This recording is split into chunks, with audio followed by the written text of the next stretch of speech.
है, उसकी वेट कितनी होती है और आपका जो नैनो लाइट है उसकी वेट कितनी है? कंक्रीट ब्लॉक आपको मिलेगा 20 किलो का, 30 किलो का, 50 किलो का आपको ब्लॉक मिल जाएगा नॉर्मल लेमैन के लिए। हमारा ब्लॉक आपको 500 ग्राम में मिल जाएगा, हमारा ब्लॉक आपको 5 किलो में भी, 10 किलो में भी। अच्छा। ब्लॉक की काफ़ी प्रॉपर्टीज़ के अंदर ये भी शामिल है कि अर्थ रेजिस्टेंट भी हैं, ये वाटर प्रूफ भी होते हैं, एक तरह से वाटर रेजिस्टेंट होते हैं, अर्थ रेजिस्टेंट होते हैं।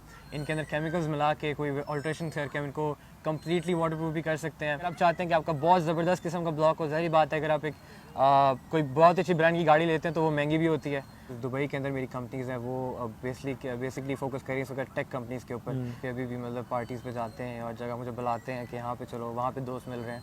बट मेरा हमेशा से फोकस रहा है और मेरा ये मानना है कि जो यंग एज होती है इंसान की 18 साल से लेकर 25 साल तक, ये इंसान का सबसे ज़्यादा इंपॉर्टेंट टाइम होता है ज़िंदगी का, जिसमें इंसान के पास एनर्जी फुल होती है, टाइम ज़्यादा होता है। अस्सलाम वालेकुम मोमिन। वालेकुम सलाम, कैसे हैं? बिल्कुल ठीक, अल्हम्दुलिल्लाह। मोमिन, आप ये बताइएगा कि इतनी कम उम्र में आपने जो है वो 12 साल की एज से, बल्कि उससे भी कम आपका शौक़ था मुख्तलिफ चीज़ों को जो इन्वेंट करने का, और फिर आपके जहन में ये जो नैनो लाइट है इसका जो कॉन्सेप्ट है किस तरह आया? पहले तो बहुत शुक्रिया मुझे अपने चैनल पे लेने के लिए, बहुत शुक्रिया। फर्स्टली तो मेरा काफ़ी टाइम यूएस में रहा था मैं जब छोटा था, तो यहाँ से पाकिस्तान में शिफ्ट होना मेरे लिए लोड शेडिंग काफ़ी न्यू कॉन्सेप्ट था।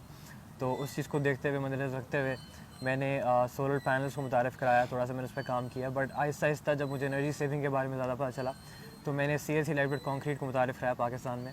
ये बेसिकली ऐसी कंक्रीट है जो कि इंस्टॉलेशन करके आपकी बिजली के बिल बहुत कम कर देती है, आपको पंखा चलाने की ज़रूरत नहीं पड़ती। बट इसके अंदर ज़्यादा और इन्वेंशन करते करते, बेहतरी करते करते मुझे इसके बारे में जब डिटेल में पता चला तो पता चला कि ये लाइट वेट है और ये मज़ीद बिल्डिंग का वेट इतना कम कर देती है कि जो भी क्लाइंट्स होते हैं उनको बहुत ज़्यादा फ़ायदा होता है, बहुत ज़्यादा पैसे बचाती है। और अगर हम परफेक्टली फोकस करें उसके ऊपर, इंस्टॉलेशन के ऊपर, तो इंस्टॉलेशन बहुत ज़्यादा कर देती है बिल्डिंग इसकी, जिसकी वजह से उसका HVAC का, MEP का जितनी भी कॉस्टिंग होती है कम हो जाती है बिल्डिंग की। अच्छा, ये मुझे बताइएगा, जो आम ब्लॉक है जो कि आम तौर पे जो कंक्रीट में इस्तेमाल होता है उसकी वेट कितनी होती है और आपका जो नैनो लाइट है उसकी वेट कितनी है? ओके, नॉर्मल कंक्रीट ब्लॉक आपको मिलेगा 20 किलो का, 30 किलो का, 50 किलो का आपको ब्लॉक मिल जाएगा नॉर्मल लेमैन के लिए। हमारा ब्लॉक आपको 500 ग्राम में मिल जाएगा, हमारा ब्लॉक आपको 5 किलो में भी, 10 किलो में भी, अच्छा। 15 किलो में भी। आप बताएं आपको क्या चाहिए उस हिसाब से मिल जाएगा। अच्छा, 500 ग्राम? जी मिल तो जाएगा। मतलब 500 ग्राम तो बिल्कुल हल्का है। तो जी। ये जो इनकी जो ये वेट है, तो क्या इससे फ़र्क नहीं पड़ता कि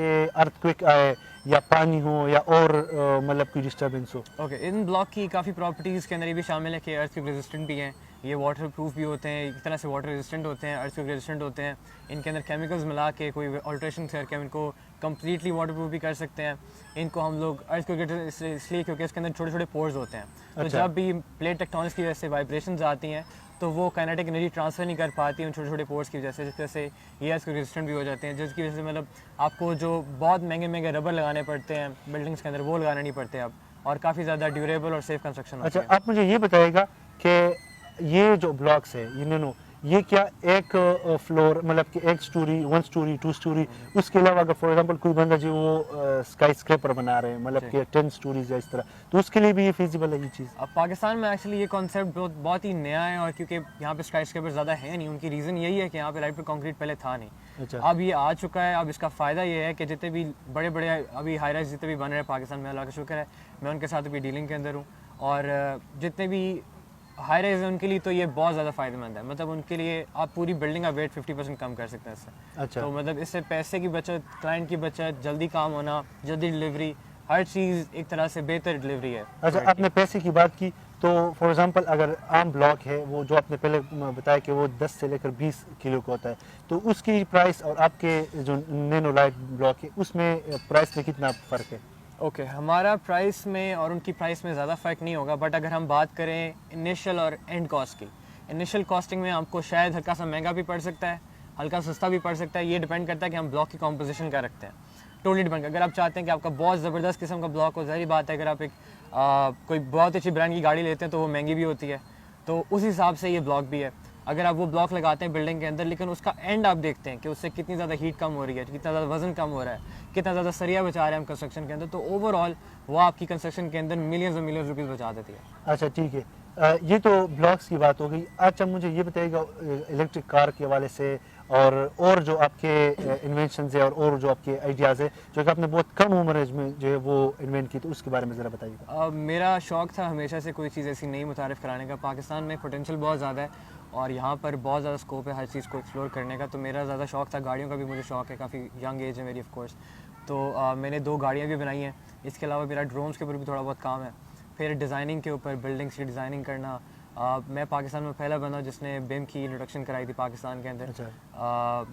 मतलब डिज़ाइनिंग में बिल्डिंग ऑप्टिमाइजेशन हो गया, मैक्सिमम जितना हम कर सकते हैं पाकिस्तान की बेहतरी के लिए। जैसे भी फ्लड आया था पाकिस्तान में, तो मैं न्यूयॉर्क में था, तो मुझे बड़ा हो रहा था कि मैं फ्लड के जो जितने भी मुतासर लोग हैं उनको मैं लाइट वेट कंक्रीट का एक कैबिनेट दे सकूं।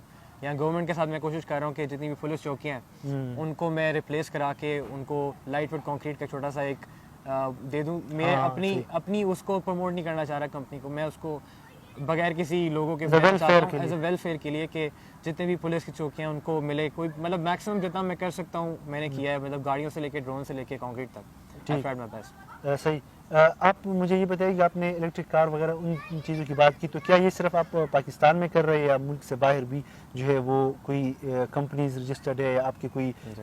एंटरप्रेन्योर के इस तरह की प्रोजेक्ट्स है? मैं अभी न्यूयॉर्क के अंदर हूँ और न्यूयॉर्क में सिटी के अंदर मेरी कंपनी भी रजिस्टर्ड है। मैं दुबई में भी काम कर रहा हूँ और इसके अलावा हम लोग काफ़ी कॉन्ट्रैक्ट गवर्नमेंट के साथ भी कर रहे हैं वहाँ पर। और इसके अलावा जो दुबई के अंदर मेरी कंपनीज़ हैं वो बेसिकली फोकस कर रही हैं इस वक्त टेक कंपनीज़ के ऊपर, सर्विस प्रोवाइडिंग कंपनीज़ हो गई।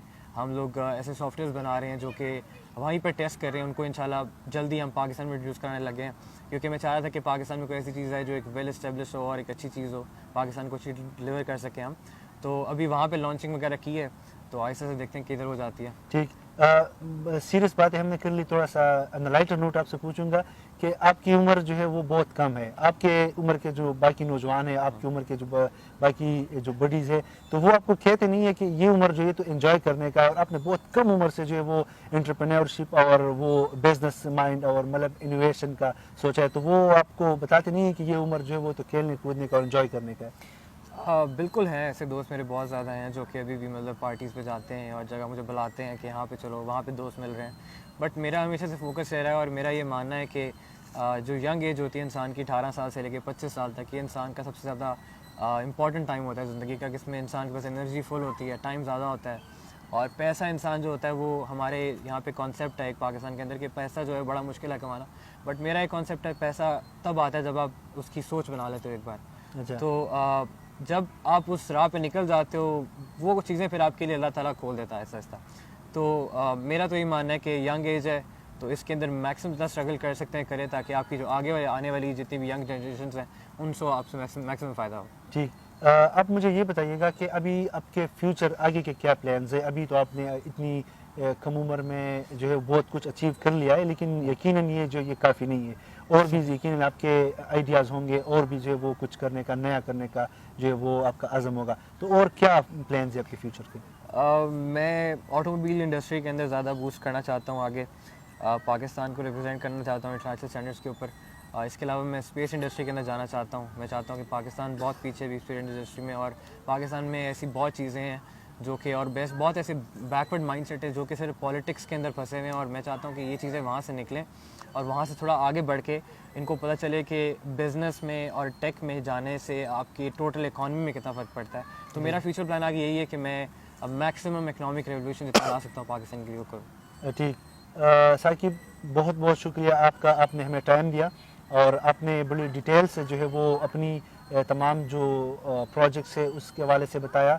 आपने नैनो लाइट वेट के जो कंक्रीट है उसके हवाले से बताया, और आपके जो प्रोजेक्ट्स है उसके हवाले से बताया। आखिर में जो है आप क्या पैगाम देना चाहेंगे अपने जैसे यंगस्टर्स को कि वो क्या करें और उनके लिए क्या आपके जो है वो ख्वाहिशात हैं? जहाँ तक मैं यंगस्टर्स में देखता हूँ, सबसे ज़्यादा मोस्ट कॉमन क्वेश्चन मेरे से ये होता है कि चलें आपके तो वाले साहब के साथ हैं, हमारे साथ पेरेंट्स नहीं हैं, हमारे साथ इनिशियल इन्वेस्टमेंट नहीं है, हम स्टार्ट किस तरह करें, हम करना चाहते हैं तुम्हारी तरह बट नहीं कर पाते। सबसे पहले तो वहाँ पे बैंक्स हैं बाहर जो आपको हेल्प कर सकते हैं, लोन में हेल्प कर सकते हैं बिजनेस स्टार्टिंग के अंदर। और आपके जो पेरेंट्स हैं उनको बैठ कर समझाएं, उनको तरीक़ेकार से समझाएं कि आपको आगे बढ़ना है और आपका साथ दें वो। और कोई भी ऐसा पेरेंट नहीं होता जो आपको आगे बढ़ने से रोके। तो मेरा तो मशवरा यही है कि जितने भी यंग लोग हैं, जितने भी इवन ओल्डर एज के लोग हैं, वो जो ये चाहते हैं कि उनके पास इन्वेस्टमेंट नहीं है और वो काम करना चाहते हैं, तो वहाँ पे अपॉर्चुनिटीज़ बहुत ज़्यादा हैं। आप सिर्फ एक्सप्लोर करें, आप सिर्फ लेज़ी हो रहे हैं, बाहर जाएँ, अपॉर्चुनिटीज़ भरा हुआ है पूरा पाकिस्तान। मैं इंटरनेशनली बहुत ट्रैवल किया बट पाकिस्तान में जितनी अपॉर्चुनिटी है वो मैंने कहीं पे भी नहीं देखी। तो यहाँ पर बहुत ज़्यादा स्कोप है हर चीज़ का। आप एक्सप्लोर करें जितना मैक्सिमम हो सकता है और आपको ज़रूर ज़रूर सक्सेस मिलेगी। Thank you so much Saqib. Momin, बड़े अच्छी तरीके से आपने एक्सप्लेन किया और आपके टाइम का भी बहुत बहुत शुक्रिया।